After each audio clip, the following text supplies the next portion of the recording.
Muy buenos días amigos, ¿qué tal? ¿Cómo están? Nuevamente aquí en De Todo Un poco con Inés, un nuevo programa, una nueva, ¿cómo diríamos? Un nuevo comienzo, no, porque hace rato que lo venimos haciendo, pero es un nuevo año, estamos empezando un nuevo año y como siempre tenemos muchos proyectos, muchas metas, sueños, deseos, ilusiones. Este año voy a hacer esto, voy a hacer lo otro. Todo lo que no pude hacer en el 2022 voy a hacerlo ahora en el 2023. Y me parece excelente empezar un nuevo año con muchas metas, pero de pronto también así decimos, ¿será que lo voy a lograr? ¿Será que voy a poder cumplir esas metas? Nos llenamos de dudas, de incertidumbres. ¿Y cómo podemos hacer de pronto? Porque eso hasta genera un poco de ansiedad, pienso yo. Y bueno, qué mejor entonces que tratar estos temas con una persona conocedora y a quien ustedes también conocen. Estamos hablando de Agustín Barúa, nuestro querido amigo Agustín Barúa, que nos va a dar unos tips, digo yo, no sé, sugerencias para ver cómo manejamos todos estos sentimientos. Muy buenos días, Agustín. Buen día, Inés, buen día a la gente. Bueno, escuchaste, creo que más o menos, ¿verdad? Todo lo que dijimos, como de pronto produce una cierta ansiedad, incertidumbre, el iniciar algo nuevo. ¿Es así? Mm. Voy a hacer un marquito previo por la introducción que Sí, hiciste. cómo no. Yo, un poco también porque quiero que desde dónde voy a hablar, ¿no? Yo Sí. trabajo mucho en una mirada que le decimos de salud mental comunitaria. Y en salud mental comunitaria no hay el experto y el inexperto. Hay Ujú. diferentes voces que nos complementamos siempre. Entonces yo no me voy a ubicar en lugar ni del experto ni del dador de tips, sino alguien que piensa estas cosas y que le gusta pensar con la gente. Entonces en este caso de pensar contigo, Inés, con el soporte de Charlie técnicamente. Solamente un marco, ¿no? Que para mí es importante. A mí me pareció muy interpeladora la introducción que hiciste y quiero como comenzar con esto. Primero, yo creo que hay una diferencia que yo tomo un poco de la tradición griega, del sentido del tiempo. Le decían los griegos clásicos, cronos y kairos. Cronos es el tiempo cronometrado. Ujú. Son las 9 y 10 de la mañana, el 15 de febrero, tiempo Sí, cronometrado. Y kairos es el tiempo del sentido, de la significación, de lo que nos conmueve. Por ejemplo, mañana hace 2 años que murió mi perrita, pues, y ahí ladra un perro detrás tuyo. sí, Entonces, mi perro. en esas cuestiones es como a veces no es tan importante el cambio de año para alguna gente, pero para una gente sí. Entonces, yo quería meter ese matiz porque hay gente que considera que es irrelevante eso, que ni se da cuenta que el año cambió, ¿no? O sea, no es parte de su Ahí agenda, pero está. suponiendo que para alguna gente sí sea, entonces sí. Sí, si me permitís, Agustín, es cierto totalmente lo que estás diciendo. Para mucha gente es una continuidad. Hoy es 2022, mañana, 2023, no pasa nada, continuamos con nuestro modo de ser, nuestras metas, todo lo que vos decís. Pero como vos decís también, hay gente que tiene una expectativa, ¿verdad? De un nuevo comienzo, algo nuevo. Entonces, ¿qué nos Sí, decís? exacto. Para abrir el espectro. Por ejemplo, si yo soy un campesino, mis tiempos son los tiempos del clima, de las Sí, estaciones, de los cultivos, sí, no el tiempo cronológico.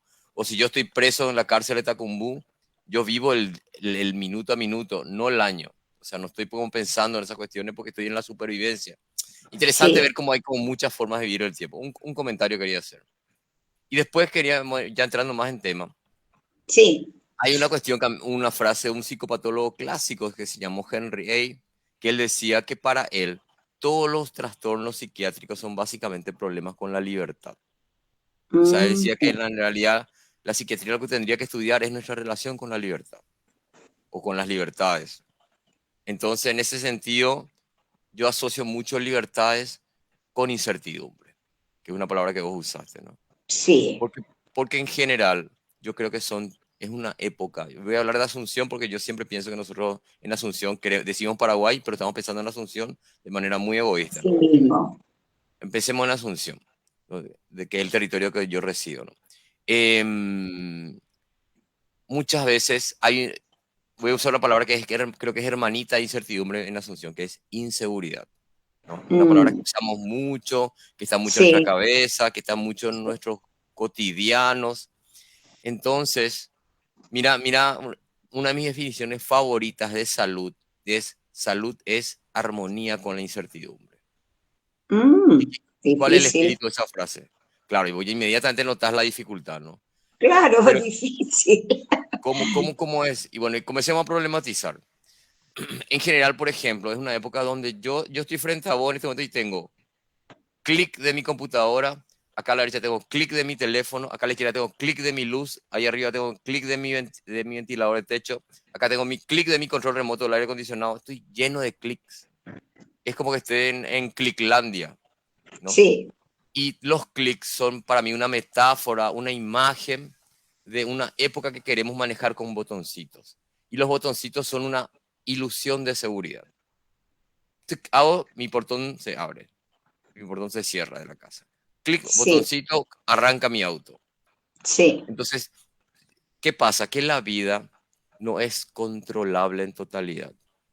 O sea, uno puede decir, yo tengo mi agenda, como yo tengo acá mi agenda, tengo mis horarios marcados, pero después se larga una lluvia gigante o me voy a torcer un tobillo y entonces no puedo caminar, o me agarra una gripe y me afiebro, etcétera, las contingencias de la vida. O, Contingente es o, lo o te faltó la pila del control.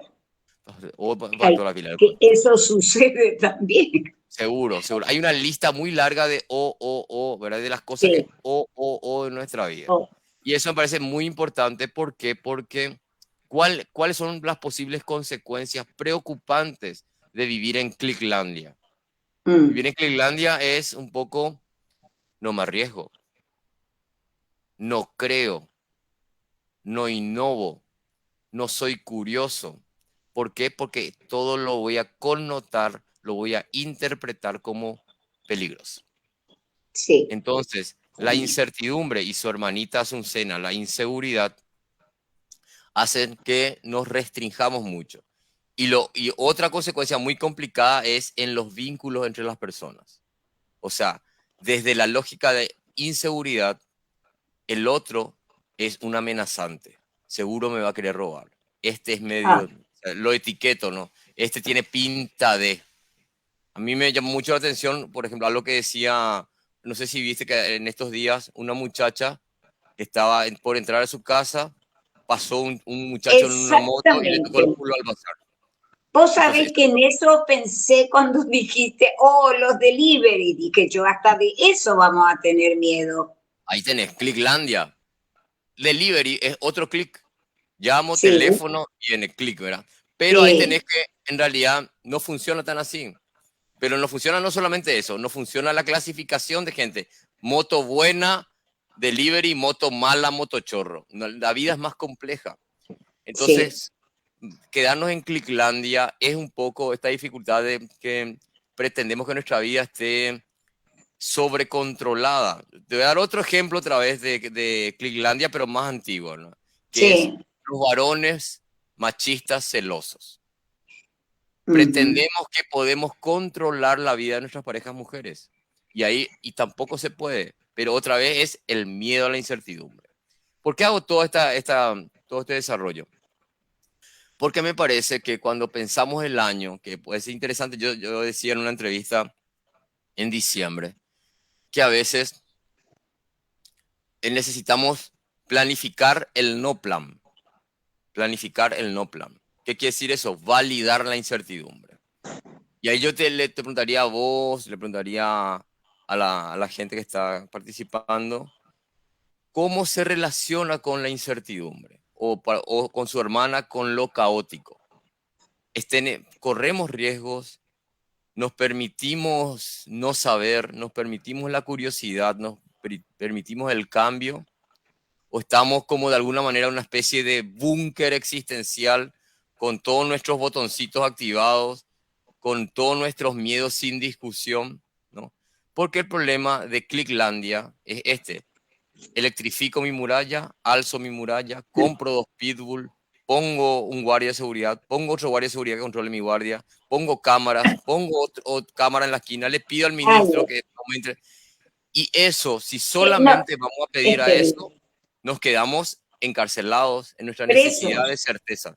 Claro, esa un poco presos, para mí es una gran presos. discusión. Y no Pero solamente presos, eso. perdón, Agustín, presos pero creyendo que estamos libres, que estamos tan bien, ¿verdad? Tan seguros y disfrutamos de nuestra aparente libertad dentro de esas 4 paredes o murallas o portones electrificados que ponemos.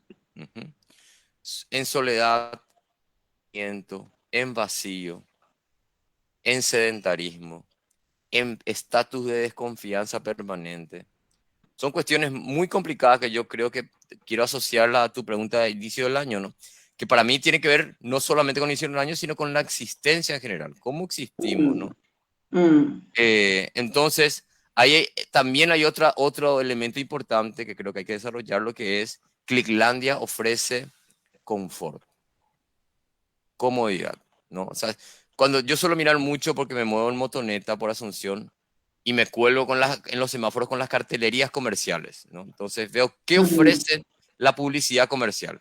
Y una de las cosas que más ofrece es confort. La otra cosa que más ofrece es estatus. La otra cosa que más ofrece es glamour. mm. Confort, estatus y glamour conforman una triada muy complicada porque en general cuesta pensarla, cuesta debatirla, cuesta desarmar esa lógica. ¿Cómo vas a discutir que algo es más cómodo que otra cosa? Pareciera que es como un dogma de época, ¿no? Tiene que ser más confortable. O, Sí, o cómo, ¿quién no quiere ser como más cheto o cool? ¿Verdad? Parece que estamos sí. como hipnotizados por esa cuestión de la glamorización. Y lo tercero, el glamour y el estatus, ¿no? Subir en una supuesta apetencia de escalar jerárquicamente en la sociedad. Entonces, todo eso también tiene que ver con la cuestión del click, ¿no? El Así es. consumismo, esas lógicas también nos atrapa y también nos deja encerrados, ¿no? ¿Y qué pasa, Agustín? Que de pronto vos me decís confort, comodidad, glamour, y lo vemos, nos invaden, ¿verdad? Todos esos carteles y nos hacen pensar que es cierto, que debemos tener eso y es lucir así como estamos viendo en los carteles, pero hay gente que no puede y eso no le genera aún mayor incertidumbre y frustración de pronto. Ramón Grosfogel es un teórico que piensa mucho en la colonialidad, o sea, es esta cosa de pensar con categorías eurocentradas, con, no sé, con el del norte. Él Sí. discute mucho eso, ¿no?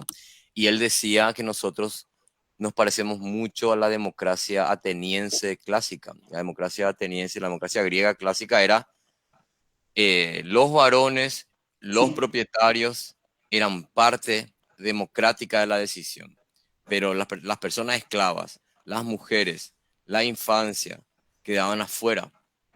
Entonces es como una democracia con murallas, una democracia solamente para la gente que está adentro y la gente que queda del otro lado de la muralla queda fuera de la democracia. Eso se parece mucho a nuestra realidad social, en función de lo que vos Así decías. mismo te estaba por decir, pero Dios mío, estamos casi iguales porque realmente hay gente que sí puede opinar y el otro no tiene derecho ni voz ni voto, como se dice, ¿verdad? Sí.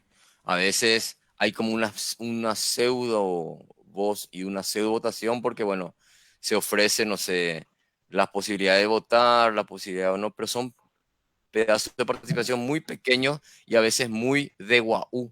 Se simula una participación, pero yo te compro tu voto. Ni siquiera esa pequeña participación es real. Y por otro lado, las candidaturas están muy marcadas por el dinero, ¿no? sí, Entonces, esa cuestión de pueden ser candidatos casi sola, o sea, o pueden competir con posibilidad de ganar solamente que tienen mucho dinero, ¿no? Entonces, se elitiza la política. La muralla otra vez aparece. sí, Entonces, en esa lógica de murallas hay que pensar la incertidumbre y Cliclandia tiene murallas muy fuertes.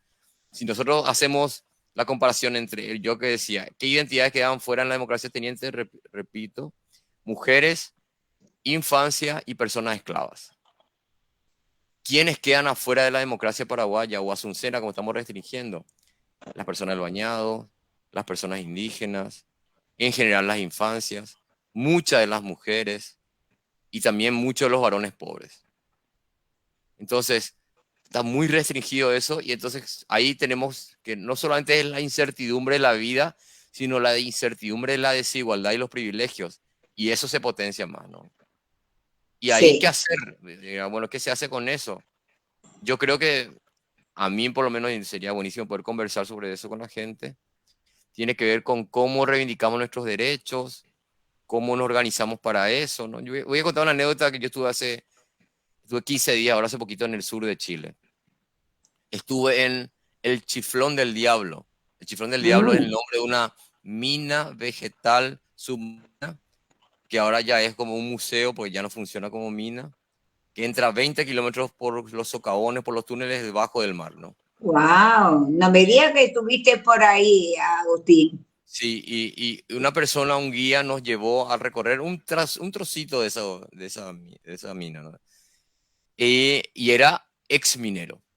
Y él contó muchas cosas, éramos un grupo de unas 15 20 personas, y, sentados en la mina histórica, ¿no? En el tunelcito, Sí, con luces, con tomo húmedo, obviamente muy encerrado todo, en fin. Y él contó, y yo en un momento terminó de contar, yo alzo la mano y le pido, y le digo, ¿y ustedes, le pregunto, cómo se organizaban colectivamente para defender sus derechos en ese contexto? Y él se iluminó y comenzó a hablar como en otro tono y recordó sus luchas mineras, sus luchas obreras, sus reivindicaciones sindicales, cómo iban a Santiago de Chile a reivindicar. Por qué traigo ese ejemplo? Porque luchar por nuestros derechos nos ilumina, nos enciende, nos vitaliza, ¿no? Y yo creo que también Clicklandia tiende a sacarnos eso, porque nos ofrece la utopía de la comodidad y la utopía de la seguridad. Sin embargo, ya vemos que, por ejemplo, necesitamos responsabilizarnos colectivamente de la salud del planeta, porque no sí, da este aire acondicionado que está detrás mío cada vez más grande. Mis sí, ventanas están cerradas por el calor de afuera. O sea, cada vez estamos como más enclaustrados y no nos damos cuenta de que ese encierro, como decía, nos hace perder libertad, pero nos hace perder futuro. O sea, a este ritmo no hay planeta para nuestros nietos que decimos que tanto amamos. Entonces no le estamos, no es que tenemos que ofrecerle un aire acondicionado más grande o un auto refrigerado más grande porque no da, porque le vamos a ofrecer dos cuestiones, cada vez mayores pérdidas de libertades y no vida. Así nomás, sí, no vida. O sea, sí. lo que se está votando es la posibilidad de que la especie humana sigamos. Realmente es algo, bueno, yo empecé con incertidumbre de un año al otro, del 2022 al 2023, y de pronto ya vemos que esto es para varios años, realmente puede generar incertidumbre, pero ¿qué podemos hacer, Agustín, para tratar de cambiar un poco Ujú. Interesante todo porque esto? cuando vos decís incertidumbre, la incertidumbre en general raramente es abstracta. Siempre tiende a ser situada, es incierto respecto a tal tema. O sea, por ejemplo, Sí, ¿cómo llego a fin de mes? ¿Me ama así o no mismo. me ama? Oh, ¿Perro o gato como mascota? O sea, lo incierto remite siempre a algún tema específico. sí, Entonces, poco lo que yo intenté con este recorrido es vincular la idea de incertidumbre con las complejidades en Asunción. Por ejemplo, hay para gente que su incertidumbre concreta es cómo se transporta en Asunción. Sabemos que tenemos un transporte que no es público, en realidad está privatizado, que hay incluso grandes poderes que administran solamente para su beneficio todo el tema de la red de transporte público. sí, Entonces, transportarse en Asunción es complicado. Incluso si tenés auto también es complicado porque el tránsito se nos satura Sí, y encima de todo el transporte tiene que ver con la convivencia vial y ahí no hay aire acondicionado, ahí no hay portón, ahí vos tenés que negociar con el otro que maneja a tu lado. Y eso, con todo el tema de Clicklandia, la construcción de convivencia queda como muy golpeada porque yo me encierro y ahí cada vez más convivo con más distancia. O sea, no conozco a mis vecinos, no nos claro, organizamos quiere para nuestras decir que necesidades. sí, quiere decir que nos estamos volviendo islas prácticamente. Nos aislamos en pro de una seguridad. En pro de una seguridad. Mucho. Sí. Y, y es una paradoja porque esa seguridad ilusoria que vende como, no sé, mis guardias de seguridad y no sé qué, se niega a ver los problemas de fondo. O sea, Mm. ¿por qué, por qué hay motochorros? Paremos a pensar. Ah, O sea, buena dejo nomás pregunta. dejo la pregunta ahí puesta. ¿Por qué? Y yo puedo poner 500 guardias de seguridad, 2 helicópteros, 7 drones con misiles, pero Dios mío. no me pregunto por qué hay, ¿no? Y eso sin pensar, por ejemplo, hablar algo de la incertidumbre, voy a poner otro ejemplo. Armas e incertidumbre. Yo tenía una conversación justamente en Chile con un amigo muy querido, una persona muy sensible socialmente, pero que estaba en planes de comprarse un arma, ¿verdad? Mm. Y yo le decía, es todo un paso comprarse un arma. No, no estoy diciendo descalificando la discusión, pero estoy diciendo hasta qué punto, qué es lo que pensamos solucionar con el arma y qué es lo que no estamos pensando, no estamos viendo que tiene que ver con los problemas que uno quiere solucionar con el arma, ¿no? Incluyendo y después complicaciones como por ejemplo los suicidios infantiles con armas, que yo ya viví uno trabajando, ¿no? Entonces, apelar a ese tipo de medidas, que porque otra vez el arma es otro clic, un gatillo, ¿no? O sea, es otra vez, Ni hablemos del gatillo fácil que sabemos que hay también. es la versión institucionalizada, represiva, policial en este caso, de los clics, ¿no? Otra vez. Sí. O sea, a veces yo creo que nos da mucho miedo, y ahí está el tema de la incertidumbre, nos da mucho miedo parar a pensar qué hay detrás de cada clic que pretendemos que solucione las cosas. O sea, hace calor, clic de aire, pero no me pregunto este calor qué es, ¿no? Yo siempre pienso cuando veo los edificios históricos de Asunción, veo, no tenían aire acondicionado, pero yo creo que no tenían aire acondicionado porque no era una necesidad tecnológica en ese momento. O sea, hay una agudización del calor que hace que cada vez la tecnología de refrigeración sean más compleja, más potente, más sofisticada. Pero ¿por qué hay calor? ¿Por qué es así? ¿Por qué cada vez es más complicado? Son Bueno, esas las pero preguntas que nos negamos. claro, pero vuelvo a preguntarte porque la idea es que de pronto a través de este programa, de todo un poco con Inés y hablando, porque mucha gente ya te conoce, Agustín Barúa, ¿verdad? Porque de pronto hablamos y no decimos ni dónde estamos, ¿verdad? Y me encanta que digan, bueno, en el programa de todo un poco con Inés, hablando con Agustín Barúa, aprendí esto, porque se aprende, Agustín, contigo, ¿verdad? Aprendemos por lo menos a demistificar muchas cosas de lo que creíamos que era normal, ¿verdad? Porque mucha gente cree que a lo mejor es normal de esta época en que estamos viviendo, y para más usamos la palabra globalización, que no solamente sucede aquí en Paraguay, sino en todos lados, ¿verdad? La inseguridad, y bueno, vamos a tener que poner cercos electrificados, vamos a tener que usar guardias, porque es así nomás, ¿verdad? Y nos parece como que nos conformamos, pero ¿qué podemos hacer como personas, como individuos? Genial. A mí me parece, primera cuestión que me parece fundamental, y es un poco lo que hasta ahora venía planteando, es si tenemos pausa reflexiva sobre lo que vivimos. O sea, a veces Claro, no tenemos pausa reflexiva, ¿no?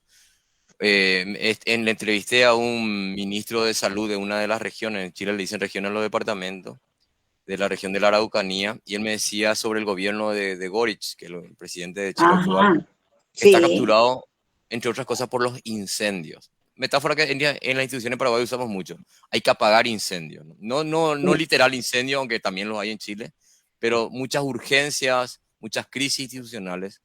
Entonces, a veces nuestra vida está muy marcada por los incendios, por las urgencias. Y entonces, eso a veces produce que no tengamos pausa reflexiva, que es detenerse a pensar quién uno está haciendo, qué está sintiendo, cómo me estoy relacionando, qué necesito, cómo me conecto con mis necesidades, ¿verdad? Eso sería una cuestión importante que me parece que responde al qué hacer, ¿no? A mí me gusta sí. mucho. Lenin tenía un libro clásico que era sobre el qué hacer, fundamental, qué hacemos, pasar de lo reflexivo a lo propositivo, ¿no? Lo otro que también, Tenemos algunas preguntas, doctor. A ver, como ¿podemos quieran, ya contestar algo, Agustín? como quieran ustedes, yo me estoy... Si Bueno, me dejan, me sí, dejan terminar terminar el esto, comentario. sí, sí. Eh, yo decía, primero la pausa reflexiva. Segundo tema, que yo creo que sería como lo propositivo, es el problema del otro, de la otra persona. ¿Cómo estamos construyendo a la otra persona? No sé, este vendedor Ujú. ambulante, este limpio parabrisas, este gerente, este policía de tránsito, este vendedor de empanadas. O sea, con qué herramienta vemos a la persona? ¿Qué herramienta a qué me refiero? ¿Cuánta apertura tengo para pensar al otro? ¿Cuánta ternura tengo para pensar al otro? Oh, ¿Cuánta escucha tengo para pensar al otro? Porque ese es un gran problema, ¿no? Y lo otro es, y tercer punto, y con esto paro, pausa reflexiva, pensar al otro, es qué tipo de vínculos, de relaciones estoy construyendo con la gente. Son relaciones autoritarias, son relaciones de dominación, son relaciones de desconfianza, son relaciones de control, o cómo la estoy viendo. Con esas tres preguntas que yo creo que nos hagamos, ¿no?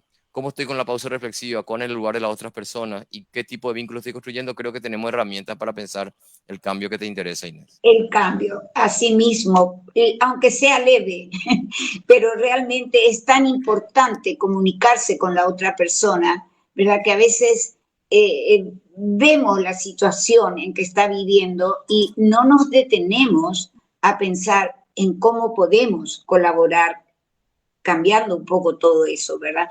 Bueno, vamos a la pregunta a ver qué es. Bueno, antes que nada están pidiendo el número del doctor, si se puede poner en pantalla y se puede Ah, dictar. tu número de teléfono otra vez. Es 0994-440-768. Otra cosa antes de ir a la pregunta, y quiero que me digas en dónde te pueden escuchar, porque sé que tenés un programa los lunes. Yo estoy en un equipo radial que llevamos el programa histórico de un querido maestro nuestro, Oliva, que fue un jesuita muy emblemático, fallecido ahora Sí, hace poquito. sí, Entonces, él tenía un programa en Radio Fe y Alegría, 1300 AM, que se llama Río de Palabras. Entonces, con un equipo estamos llevando el programa de los lunes, que sale de 11:30 a 12:30 y se repite a las 23 horas. Y nuestro eje es salud mental comunitaria. O sea, sobre eso vamos trabajando diferentes perfecto. temas. Se O puede sea escuchar que por internet. ya tenemos. Y si van a cualquier plaza, de pronto te encuentran, Agustín.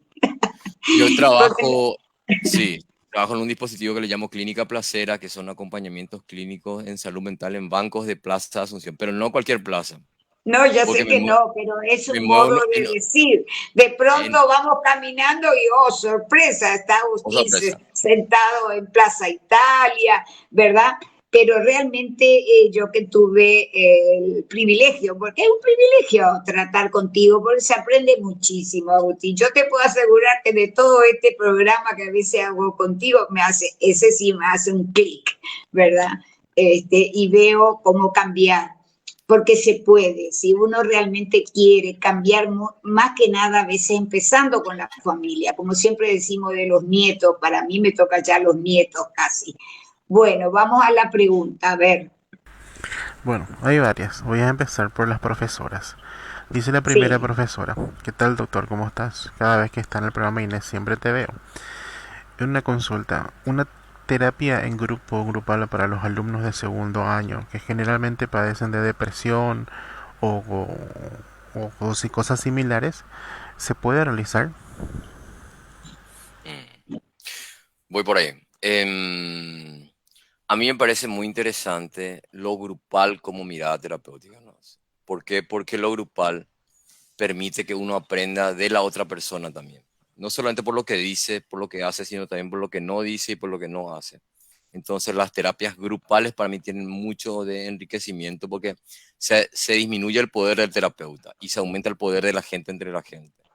Yo sugiero abordajes grupales, no necesariamente tienen que ser psicoterapéuticos, pueden ser también pedagógicos, pero sí, y creo que hay un problema muy grande en muchas de nuestras instituciones educativas que son las formas autoritarias. Pareciera que el modelo pedagógico didáctico está conformado por formas autoritarias verticalistas, donde sabe el claro. docente y no sabe el estudiante, ¿no? Entonces, para mí Ujú. hay problemas de la concepción pedagógica, hay problemas de los derechos del estudiantado, pero también de los derechos del profesorado.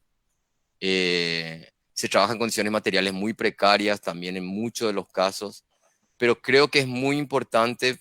La institución educativa tiene una capacidad todavía fuerte de construir grupo. Es casi inevitable que en estos tiempos tan individualistas, la educación institucionalizada todavía tiene mucho de grupalidad. Y eso es una reserva política transformadora muy interesante si la sabemos usar. Ojalá Bueno, las instituciones educativas pudieran devenir en instituciones de cuidado, de aprender a cuidarnos también, ¿verdad? Entonces, porque bueno, tienen esa reserva y esa perfecto, potencialidad. perfecto. ¿Otra pregunta? Dice otra profesora justamente: buenos días, doctor. Buenos días, Inés. ¿Cómo están? Una consulta, doctor. El estrés en los maestros es bien conocido. Un profesor maneja 40, 50 alumnos, ya sea mañana o tarde, o incluso en los dos turnos. Y a veces justamente ya nos toca a nosotros, nos dificulta manejar el estrés y nos toca juzgar mucho, tanto a los alumnos como también a otros compañeros. ¿Cómo podemos hacer para ir manejando de a poco el estrés sin que nos afecte nuestro día a día?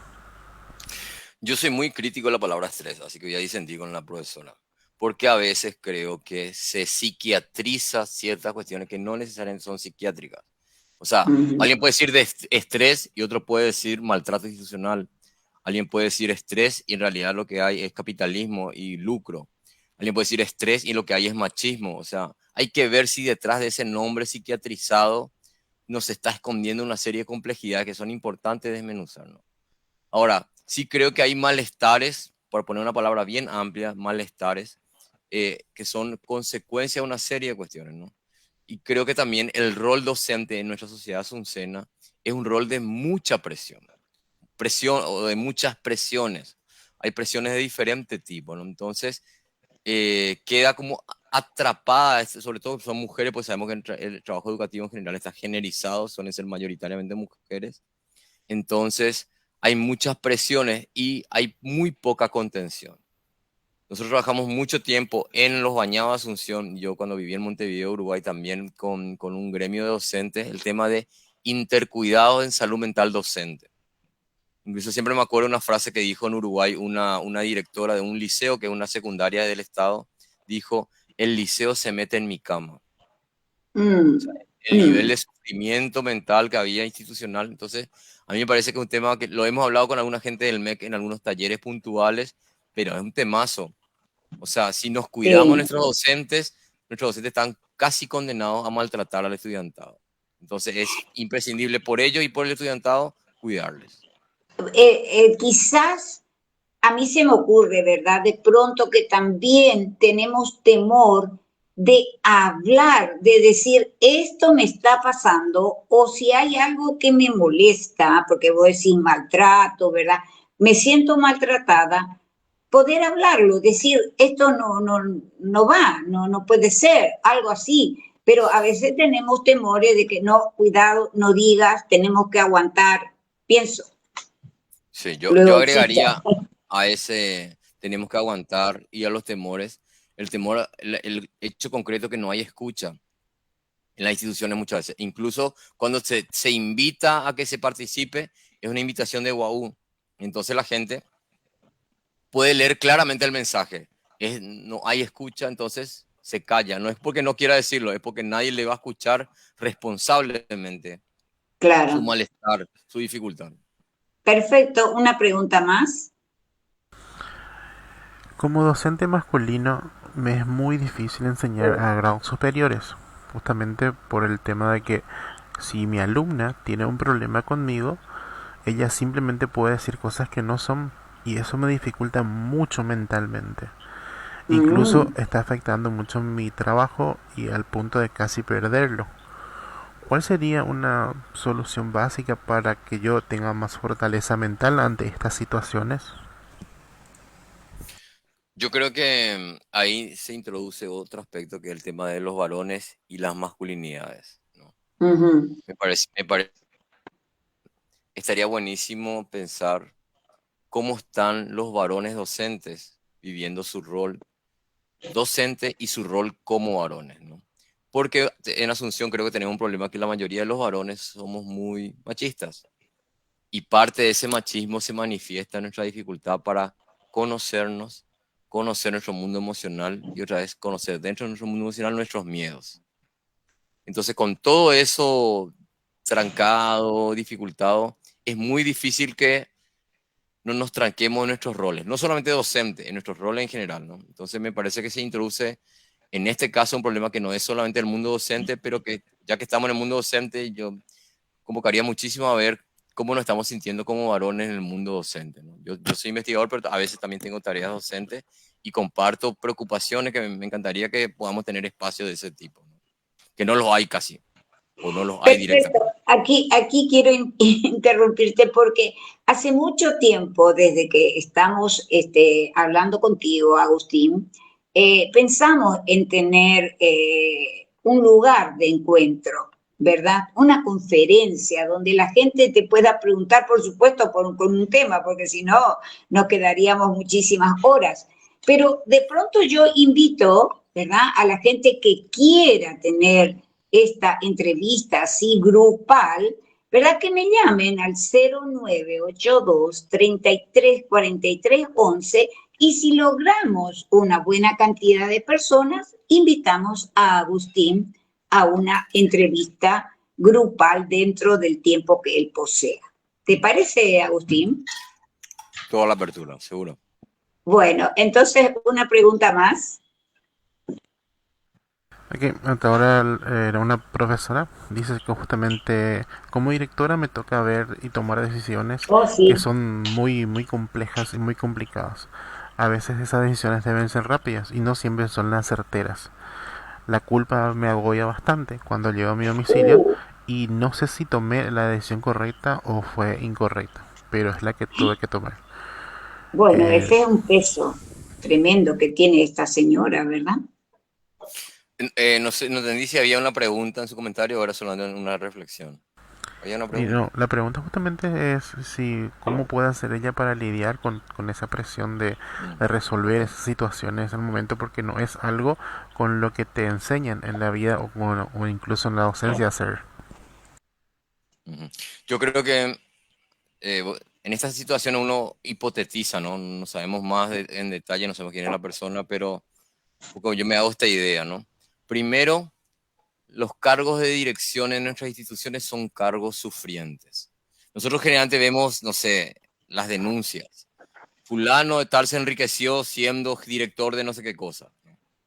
Pero no vemos cómo también hay una cara, y no tiene que ver con justificar o no justificar, tiene que ver con complejizar. El verticalismo también genera sufrimiento en la persona que tiene poder, cualquier tipo de poder. O sea, uno somatiza, uno se siente solo, uno usa drogas compensatorias, uno se pelea en los vínculos. O sea, y podría seguir largamente esta lista, ¿no? Entonces, hay muchos problemas del poder. Entonces, ser directora, que muchas veces es un cargo de mucho malestar, viene con mucho malestar incluido, no solamente con beneficios que ya sabemos cuáles son. Entonces, hay un problema con cómo organizamos nuestras instituciones verticalistas, ¿no? Porque la directora finalmente es la última palabra. Miren todo, la última palabra, es la líder, la jefa, la que decide, la que tiene la lapicera. Tengo muchísimas formas de decir el poder, ¿no? Pero Pero más que nada, Agustín, la responsable. Cualquier cosa que sucede, la directora tiene la culpa, más o menos. total, ese tipo de cuestiones, de presiones que estamos diciendo. Entonces, por un lado eso, no se puede discutir lo que ella está planteando sin discutir el modelo institucional en que está enmarcada. Eso sería una cosa. Lo otro es, hay un deber también en el contexto educativo que es saber siempre. O sea, el modelo educativo que tenemos es un modelo que castiga el no saber. Entonces, si yo no sé, es cero. Entonces, para no tener cero, miento. Nosotros decíamos, ¿cómo que decíamos? Cuando yo era estudiante de piloteo, decíamos pilotear, o sea, pero el pilotear es un efecto también de un modelo pedagógico que dice, siempre tienes que saber. Y no, entonces, ese es un problema también. Y la hipercerteza. Y el tercero es la culpa, ¿no? La culpa como construcción judeocristiana que está en nuestra cultura hace que a veces estemos más preocupados por fallar que por saber qué necesitamos hacer. O sea, es como un miedo al error y a sus efectos que realmente una conexión con el deseo, con la curiosidad, con las necesidades que tenemos. Entonces hay como una cosa más vigilante. Estoy como atento a no fallar con la ley, no fallar con las tablas de mandamientos, no fallar con, y no sé lo que quiero. Y ese es un gran problema de cómo operamos en el día a día, ¿no? Porque uno muchas veces opera para cumplir la ley o para transgredir la ley, pero no opera desde la conexión con su propio deseo. Es Digo, decir, sí, es digo, decir que esta directora que dice que tiene un poquito así de sentimiento de culpa de no haber tomado una decisión correcta, ¿verdad? Me imagino que debería tomarse un poquito más de tiempo, a lo mejor en tomar una decisión, en pensarlo, en conversarlo con la persona a quien tiene que, no sé, hablar, digamos, con su subalterno, algo. pausa, pausa reflexiva, un poco de eso. Ahí Tiene que ver está, con la... pausa reflexiva, porque a veces creemos que nos traen una situación y ya tenemos que saber qué es lo que se va a hacer y de pronto decimos, no sé ni qué puedo decirle. Entonces, a lo mejor, como vos decías, hacer la pausa reflexiva, déjeme pensarlo, mañana le contesto si es que hubiera tiempo. Bueno, una pregunta más, por favor. Bueno, ahora de los deportistas. Dice el primero, después de lo del Mundial de Argentina, con todo el tema del de arquero argentino, el Diego Martínez, se dio mucho más importancia a lo que es el cerebro, lo que es la parte sentimental del deportista que antes no se tocaba. ¿Cómo se puede justamente empezar o iniciar a un grupo de deportistas sin que estos tomen como una burla o una debilidad esa parte? Voy a decir una cosita más sobre las directoras, ¿no? Uh-huh. La pregunta anterior y después entro en esta. Yo no he conocido ninguna directora de institución educativa que no esté en sufrimiento mental. O sea, todas las que he conocido están súper presionadas. Y he Bueno, trabajado bastante en diferentes países incluso. Así que ahí hay un gran problema sumergido. Punto. Pasando a este mundo del deporte, de la hipercompetencia, ¿no? Yo creo que es interesantísimo esto del Dibu y lo que colocó en su complejidad, ¿no? Pero colocó esta posibilidad de que los varones podemos pedir ayuda. Y eso me parece muy valioso, ¿no? ¿Por qué? Porque en general parte del mandato de ser machos tiene que ver con que es descalificante, no solamente avergonzante, sino descalificante. No sos un macho si pedís ayuda. Y eso es muy jodido, es muy perverso, porque cada persona necesitamos ayuda, cada ser necesitamos ayuda. O sea, somos seres en cooperación, en colaboración, y la cooperación se da en la medida que yo puedo pedir y aceptar ayuda. Entonces, yo creo que lo que hizo Dibu y lo que visibilizó tiene una importancia política fundamental. Yo siempre pienso, yo estuve un mes en Colombia hace unos años, conociendo las políticas de reparación del Estado colombiano por el uh-huh. conflicto armado que tienen ellos, ya que Sí, tienen. sí.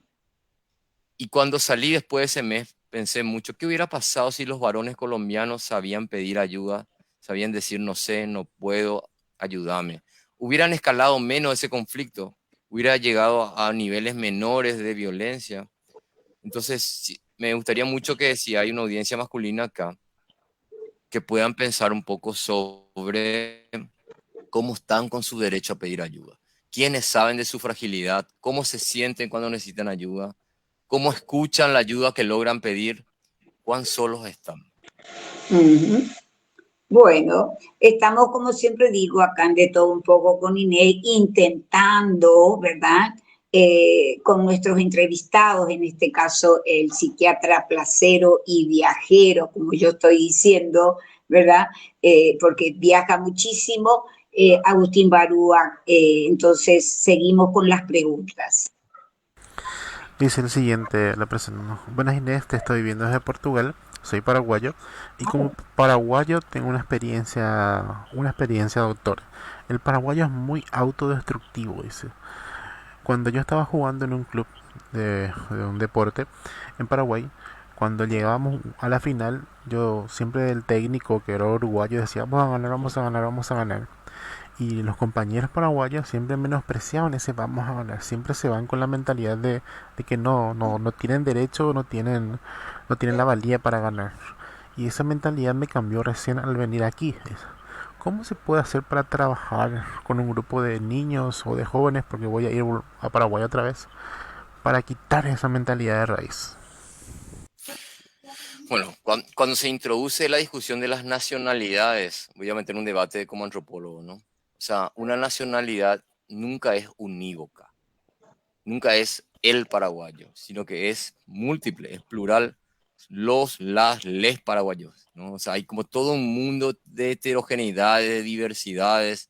O sea, solamente nosotros tres que estamos conversando acá, tenemos tantas particularidades, heterogeneidades, que yo creo que hay que ser muy cuidadoso de no homogeneizar, es decir, todos somos de una sola manera. No, no lo es así. Entonces yo creo que hay como mucha heterogeneidad y está buenísimo, ¿no? Eso sería una salvedad sobre la forma en que plantea nomás el compañero en Portugal.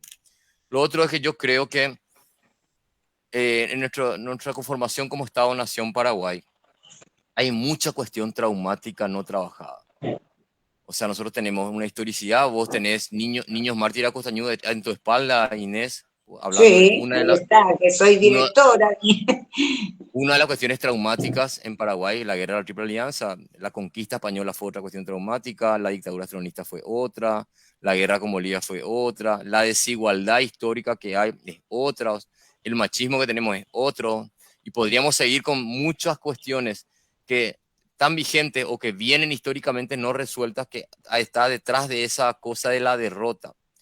Yo soy muy discutidor del modelo hipercompetitivo de que hay que ganar siempre, que el deporte ya no es jugar, sino es ganar solamente, que el placer pasa por el ganar y no por el jugar.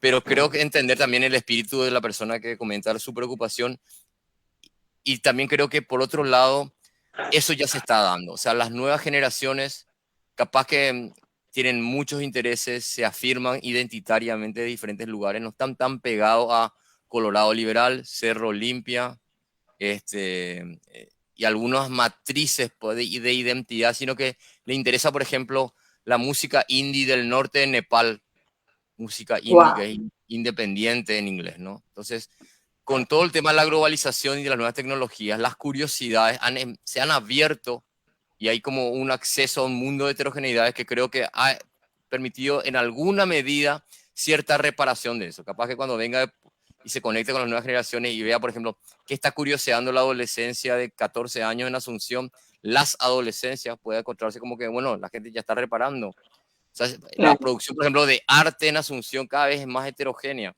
y arte tiene que ver con la sensibilidad. Entonces, yo haría estas salvedades y sería buenísimo que venga como a compartir y que no, a ver qué nos trae Portugal también Me en interés. encantaría, justamente eso le quiero decir a este joven, que cuando venga a Paraguay me llame, conectamos, hablamos, vemos qué es lo que se puede hacer, ¿verdad? O conversar inclusive con él con las experiencias que ha tenido en Europa, en Portugal mismo, está diciendo él. Así que espero que tome o tu teléfono o el mío y conversamos. No sé, Andy, si tenemos más preguntas. Sí, bastantes. El muchacho de Wow. recién de Portugal respondió, sí, claro que sí, lo pendiente de llegar para vos es llamarte a ti, Inés, dice. Ah, Eh, bueno, tía Inés, quiere decir que me conoce del tiempo que hacía programas también. Dios mío. dice Bueno, el último deportista, luego entramos en los padres.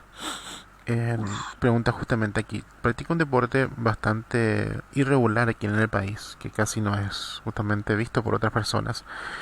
Y me cuesta mucho compartir lo que yo siento, mis logros o la felicidad que tengo con otra persona porque lo primero que hace es burlarse de mí o incluso no le interesa directamente. Y eso me genera bastante frustración, doctor. Dice. ¿Cómo puedo hacer para superar eso o cómo puedo hacer para justamente que las personas me hagan más caso o no se burlen de mí? A mí siempre la burla me parece que tiende a ser en alguna medida un efecto de la tristeza de la otra persona, ¿no? O sea, cuando me burlo, estoy mostrando un poco mi melancolía y la compenso con movimientos más bien grotescos de humor, pero que me desnudan, ¿no? Entonces creo que ese es un primer comentario sobre lo burlesco, ¿no? Lo otro es también pensar cuáles son los límites que queremos construir en los vínculos, ¿no? O sea, quiero construir vínculos donde se me cuide, tengo conciencia de que tengo derecho a ser cuidado o cuidada, a veces no, entonces sostenemos vínculos de maltrato importantes, ¿no? Los varones machistas particularmente tenemos muchas limitaciones en ese sentido, pero por el lado de que estamos muy acostumbrados y validados culturalmente a estar un poco al ataque. Entonces, la burla es una forma muchas veces de ataque, ¿no? mm, Y es más, hay como una cosa de la burla, del sarcasmo, del reproche, de la indirecta, muy fuerte que entre varones todo el tiempo estamos con ese código, ¿no? Entonces tenemos aún más dificultades en este caso de género para poder como pensar ese tipo de cosas, ¿no? Yo remarcaría mucho que no estamos obligados a quedarnos en lugares donde se nos maltrata, ¿no? No estamos claro. obligados ni obligadas. Perfecto, perfecto. Seguimos con las preguntas porque Son, dicen que hay mucho. Se Inés, nos son las termina. 10. Son las 10, yo Sí, ya me tengo que ir, en realidad no tengo más tiempo por para eso. preguntar. Bueno, Así que, entonces vuelvo a decir acá, invitarles a toda esa gente que tienen preguntas.